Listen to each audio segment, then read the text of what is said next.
Okay, just thought I'd put a little something together for you all.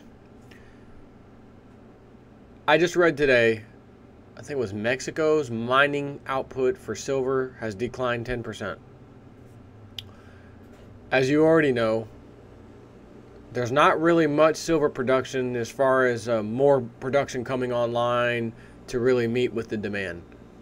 What's happening is there's more demand than production. And to give you a little perspective of the demand for bullion, not just silver products that are in things we buy at the store, radios, electronics, solar panels, whatever. I'm talking about bullion. And in this particular case, specifically, silver eagles. There are a ton of silver products, from 100-ounce bars, 10-ounce bars, 5-ounce rounds, 1-ounce rounds, just all different kinds. Different pictures stamped on them, whatever. Now, not stamped on them, but it's actually a die that presses it. But how about just silver eagle sales? Because that's one statistic we can get from the U.S. Mint. As far as how many Indian heads or whatever type of silver, Sunshine Mint coin, there's no statistics we can really get our hands on like we can the U.S. Mint. So what I did was I just compiled a little chart that I made going from 2005 through 2013. And keep in mind, the chart for 2013, as you will see, is not complete because we still have 5 months left. August, September, October, November, December. And I want to show you some interesting trends in people purchasing silver eagles. Again, this is specifically silver eagles only. This does not include silver bars or any other silver round or junk silver, as they call it, which is the dimes and quarters from 1964 and before. This is only one type of coin, and it is a 1-ounce silver eagle. So here we go. 2005. You can see all the months.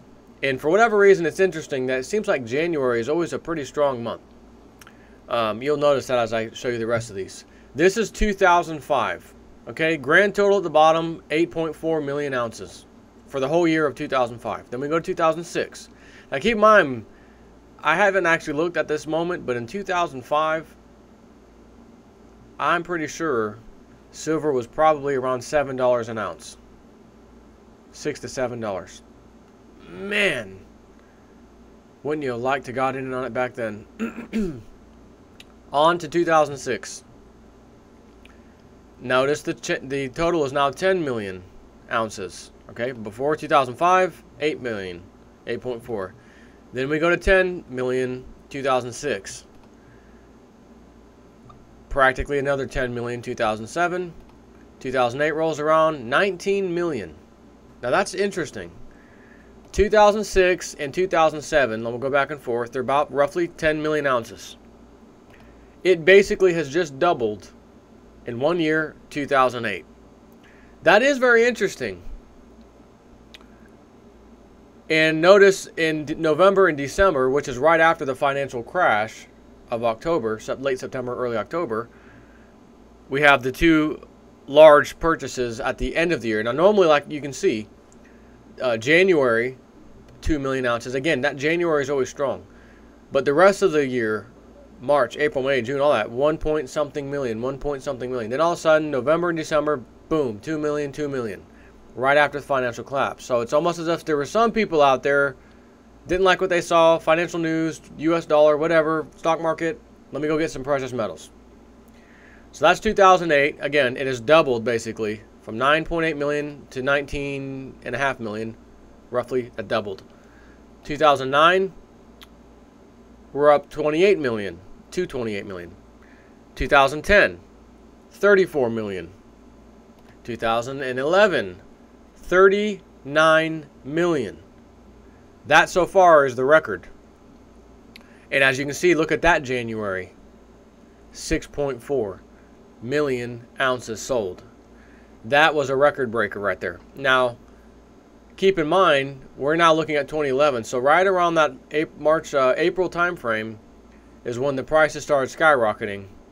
Well, it started climbing a little bit before that, but that's when we had high $49 silver. and then it crashed. The interesting thing, as you can see, is that March 2 million, April 2.8 million, 3.6 million May, people were still buying even though the prices were going up. That is because people got nervous and scared because, oh my God, it was $20 or something not that long ago. Oh my God, it blew through 30 and 40. It's almost at 50. I got to get in. I got to get in. That's how bubbles start. So what you are seeing here is what we call bubble buying, if you will. So then 2012 comes around and it goes down a little bit from 39 million to 33 million. So whatever has happened, bubble or not, because keep in mind that price had come way down by now, people were still buying. So they didn't really fall for the old fake out of high price silver, low price, slam it, then slam it again down in the low 30s. People were still buying. So let me back up one more time. 2011, 39, we'll call that 40 million. It's right there at 40 million basically, 39.8. 40 million, 2012, 33 or almost 34 million. And then 2013, we are already at 30 million, and we just, this is data compiled from right now. We're only a few days into August, okay? So you might as well forget August is even on there. And there's 30 million ounces of silver eagles that have been sold. So January, February, March, April, May, June. That's 6 months. That's half the year. Add July, and you can see 4.4 million was added in July. What I'm saying is we are just barely over halfway through the year, and we're at 30 million ounces of silver eagles sold. And we have 5 months left to go.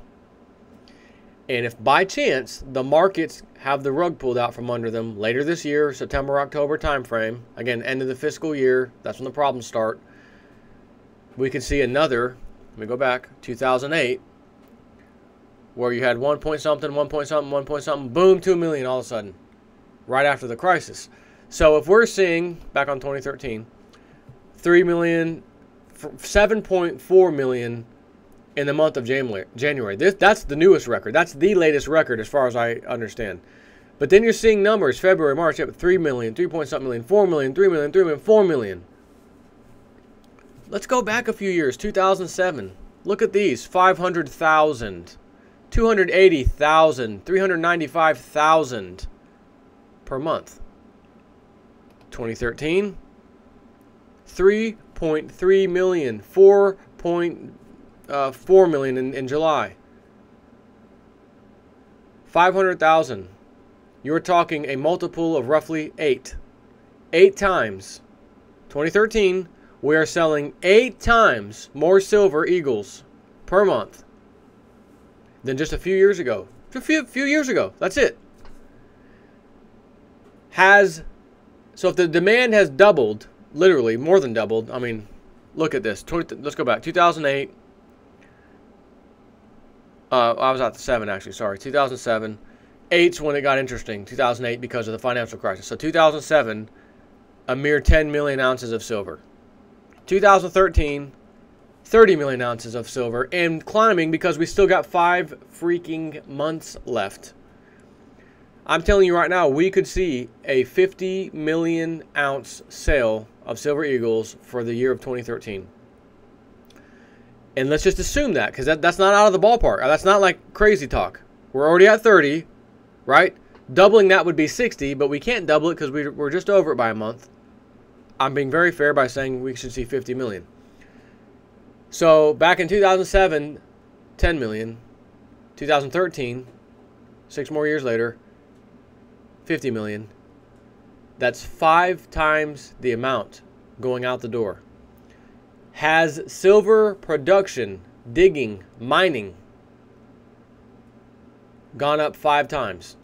5 times the production is happening in from 2007 to 2013. We now have 5 times more silver coming out of the ground. You don't have to waste your time and look. You can if you want. I mean, go ahead.